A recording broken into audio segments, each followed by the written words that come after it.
Hello guys, meron tayong TF5 dito, Yamaha. I-share ko lang po sa inyo ang ating kunting nalalaman dito. Meron po itong output, no, napaka friendly user po ito. Meron siyang 16 output at may nakalagay ako ditong out sa 16, Omni out 16, tapos Omni out channel 1. Ito po ay output, no, papunta dun sa mga speaker natin, dalawa. Tapos lagyan ako dito sa channel 2 microphone, tsaka channel 1 audio, at andyan po ang kanyang mga input channels, jack, pwede siyang PL, pwedeng XLR, hanggang 32 channel. Madali lang gamitin to guys, basic ano. And meron akong audio sa channel 1, volumean ko lang. Ito na yung ating master. Ito yung sa channel 1. Tapos yung microphone naman natin, ito, check.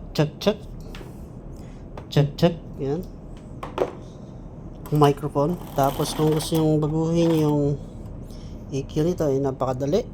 Select nyo lang to, select, tapos ito, stereo, ayan, EQ, ayan, to EQ or GQ, EQ, ayan. Tapos yung GQ naman, eto, eto, yan, pwede yung select yan, feather assign, pwede nyo baguhin yung mga tawag dito, yung frequency. Tapos ganun din sa auxiliary output. Sa auxiliary madali lang i-access, ayan na, hindi nyo na kailangan pasukin sa loob, shortcut na po yan, auxiliary. Ganun din ang effects, ito po, effects 1, effects 2. Kunyari maglalagay ako ng effects sa channel 1 dito, lagyan natin ng effects tong ating audio, sample lang, pindutin ko yung effects 1. Sa effects na po tayo. Ito yung volume ng effects, channel 1. Okay, so balik tayo doon sa main display natin. Yun, meron ng effects.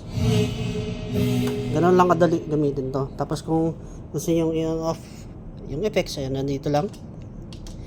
At saka yung volume ng effects, dalawa po yan, effects 1 and 2, pwede nyo i-edit yan. Ayan na po, may edit nyo yung reverb time, initial delay, tapos yung high ratio nya through yung high pass frequency. Sorry, hindi nakita. Ayan, ganun lang kadali gamitin to guys, basic na basic. Okay, thank you po.